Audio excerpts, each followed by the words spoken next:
Fala pessoal, tudo bem? Vamos para mais um vídeo aqui, mais um conteúdo, e hoje eu quero falar sobre ar-condicionado automotivo.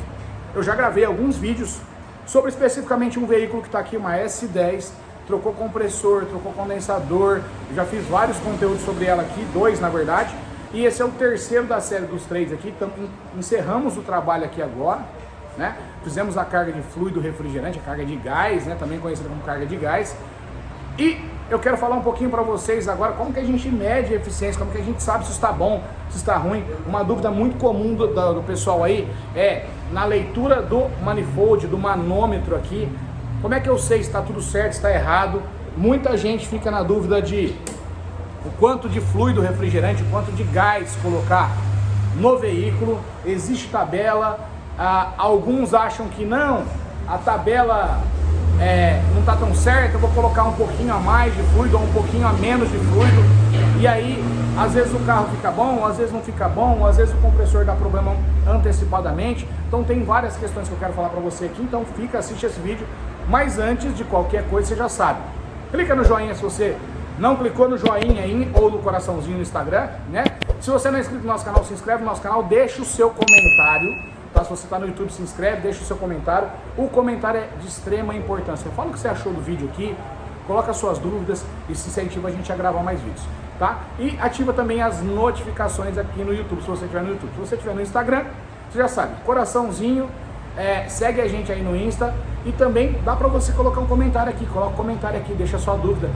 Todos os comentários são lidos, tá bom? Às vezes a gente não responde todos, mas todos são lidos e é de extrema importância pra gente, deixa a gente bastante satisfeito quando você faz esse comentário. Vamos para a tela, vamos para o carro aqui agora, para o manifold, para o manômetro, para eu explicar para vocês como que tudo isso funciona. Vamos lá? Bom pessoal, então nós já fizemos a carga de fluido refrigerante, carga de gás, né?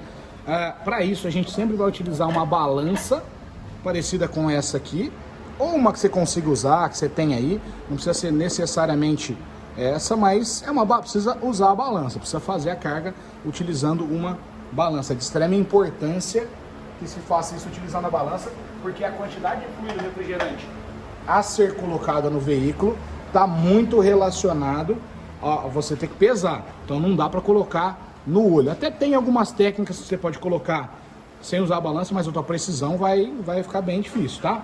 Bom, aqui a gente, todo manifold, né? Todo manômetro para ar-condicionado, ele tem aqui os dois relógios, o relógio azul e o relógio vermelho, né? Ou o manômetro azul e o manômetro vermelho, que estão instalados na linha de alta pressão, né? Que é a linha quente que a gente fala, que é onde vai passar o fluido em estado líquido e vai estar quente. E aqui é a linha de baixa pressão, que é o azul, onde os fluidos já sai gelado, tá? Já sai gelado e ele está em estado gasoso. Beleza, como é que a gente faz a análise disso aqui, né? Quando a gente analisa um manifold desse, nós vamos dar muita atenção para a linha de baixa, para o manômetro azul. O de alto, o vermelho, é importante também, a gente vai fazer umas conferências aqui, mas o diagnóstico começa pelo azul. Para a gente saber se o sistema está bom ou está ruim, normalmente a gente vai trabalhar no azul e medindo temperatura. Vamos olhar aqui, quando a gente olha esse manômetro aqui, a gente vai ver, ó, as pressões, né? Então a escala de fora é a pressão em bar, tá? A escala de dentro é a pressão em PSIs, tá? E essa primeira escala, nós temos então a de fora, né? São as pressões, né? E essa de dentro aqui, eu tô medindo aqui temperatura. Então existe uma tabela de temperatura aqui, comparativa de temperatura. Esse manifold especificamente, você vai notar que ele é para medir, ele tem essas tabelas aqui estão para medir o fluido R134A, que é o que a gente está usando aqui, e o R22, que se utiliza normalmente na linha branca. Então, para nós aqui, nós vamos considerar a escala de temperatura externa aqui, tá? O que acontece? A gente fala, quando a gente dá treinamentos, né? Quando a gente vai dar um treinamento de ar-condicionado, a gente fala, ó, normalmente o fluido refrigerante vai estar bom, o sistema vai estar eficiente quando você tem ali, na linha de baixa, entre 30 e 40 PSIs de pressão, ou de 2 a 3 bar, mais ou menos, né? Então, o sistema vai estar bom. Por quê? Porque se você olhar na temperatura aqui, ó, 30 PSI, está entre o 20 e o 40 aqui, ó, vai dar mais ou menos 0 graus de temperatura do fluido refrigerante. Então o que acontece? Na linha de baixo eu preciso ter o fluido saindo gelado, porque lá dentro do carro ele está trocando calor, né? Então eu vou olhar aqui, entre 30 e 40. Porém, o que acontece que a gente precisa entender? Se eu olhar só a pressão, eu preciso entender que o fluido refrigerante, ele vai me dar baixas pressões por dois motivos. Um primeiro motivo é por falta de fluido. Se faltar gás aqui, ó, ele vai baixar a pressão, porém não vai baixar a temperatura. E o segundo caso é ele baixar a temperatura, baixar a pressão por baixa temperatura. A pressão do fluido, ela é constante de acordo com a temperatura. Então, por exemplo, quando eu pego um fluido num cilindro, numa garrafa, se a temperatura do fluido subir, a pressão sobe. Se a temperatura do fluido baixar, a pressão baixa. Aqui no sistema é a mesma coisa, tá? Só que às vezes, né, às vezes eu vou ter baixas pressões aqui, 30, 40 aqui, que seria dentro do normal, e o sistema não está gelando lá. Por quê? Porque está faltando gás na linha de baixa, não necessariamente está faltando no circuito, mas está faltando na linha de baixa. Para explicar um pouco mais, a gente dependeria de um treinamento de ar-condicionado inteiro para vocês, mas só para vocês entenderem. Então eu vou funcionar o carro aqui para a gente medir a temperatura e a pressão aqui para vocês entenderem. Então, pessoal, ó, motor funcionando, né? A gente está medindo as pressões de baixa e de alta pressão, né? A alta está trabalhando aí com 150, mais ou menos, PSI um pouquinho mais, tá vendo? Ó? E a baixa, ó, nós estamos alguma coisa até abaixo de 20, ou abaixo de 30, desculpa, PSI. Se a gente olhar aqui, ó, abaixo de 30 PSI. Se você seguir a linha aqui, ó, você vai notar que ele está dando aqui, ó, aproximadamente 0 graus. Lá dentro do carro, o circuito já está gelando. Quando a gente coloca a mão aqui, ó, no cano, ele já está gelado. Esse carro deu eficiência no ar-condicionado, tá? Tá gelando o sistema. Mas aí fica a dúvida. Será que tá bom? Tá ruim? Esse carro aqui, especificamente, ele vai 850 gramas de gás. Nós colocamos na tabela. Estamos conferindo aqui, ó. Então aqui, ó, pra gente fazer uma conferência aqui mais precisa, né? Só pra gente entender. Tá dando algo um pouco abaixo de 0 graus aqui, ó, de temperatura do fluido. Isso quer dizer que aqui no cano também tem que estar mais ou menos isso. Eu vou medir a temperatura com o termômetro aqui pra gente analisar. Outra coisa importante é você entender, pra quem usa esse tipo de termômetro aqui, primeiro que ele não é tão preciso assim, né? Mas para vocês entenderem, ó, claro que eu apertar aqui vai sair um LED, ó, tem um LED aqui, ó, né?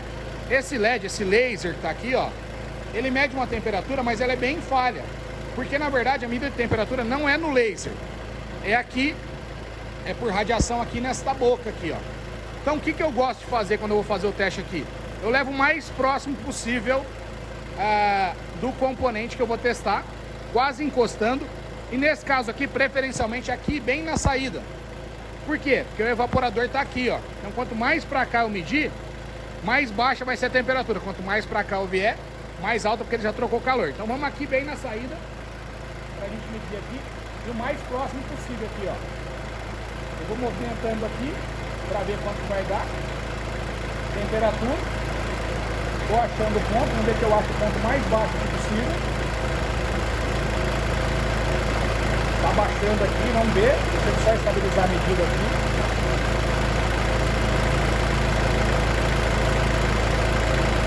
Deu? Vamos lá, ó. Ele chegou a cair aqui, pessoal, ó. Agora deu, na hora que eu tirei, ele subiu um pouquinho para 1.2. 1.2 não, 1.6. Ele chegou a dar até 0 graus aqui, ó. Vamos lá, ó, de novo. Fazer uma medida aqui de novo.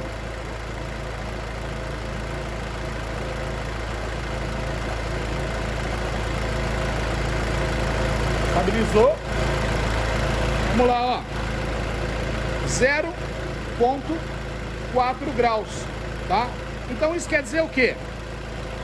Que no primeiro momento, quando você olha aqui, nós estamos com a tabela batendo temperatura aqui e temperatura lá. Isso quer dizer que então, lá no veículo, lá dentro do veículo, a temperatura vai ter que estar suficientemente boa ou dentro dos parâmetros que a gente considera de eficiência. Vamos testar lá dentro agora para a gente verificar. Para o teste de eficiência aqui dentro do carro, nós colocamos aqui, ó, preferencialmente, a velocidade do eletroventilador interno bem baixa, primeira, segunda velocidade no máximo, tá? O veículo precisava estar fechado e tudo mais, aqui está aberto, que eu estou gravando para vocês, mas nós precisamos verificar e medir a temperatura aqui.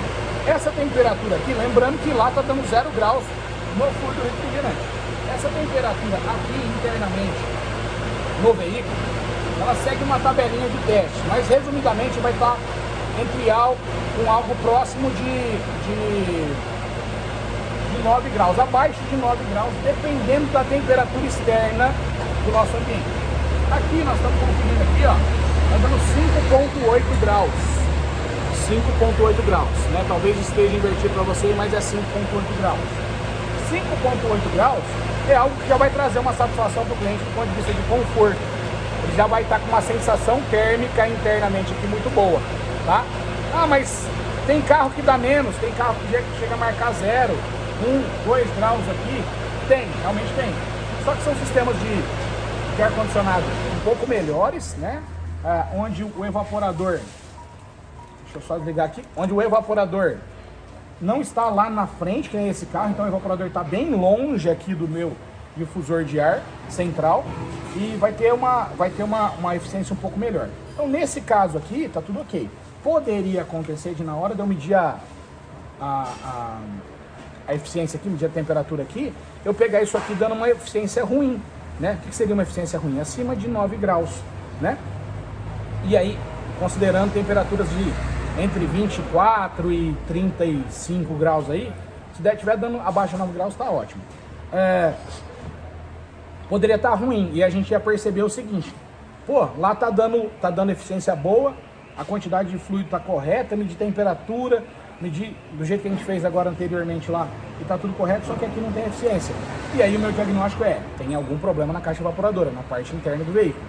Não, lá tá ruim e aqui também tá ruim. Bom, a gente já sabe que tá faltando fluido, tá com um defeito de compressor, alguma coisa entupida, e aí a gente vai um pouco mais a fundo no diagnóstico. Beleza, pessoal? Se você gostou do vídeo, eu fico por aqui. Comenta aqui, caso você ficou com alguma dúvida, que elas vão ser muito bem-vindas, os seus comentários vão ser muito bem-vindos. E, se for possível, a gente faz um vídeo para explicar. Valeu, um abraço e até mais!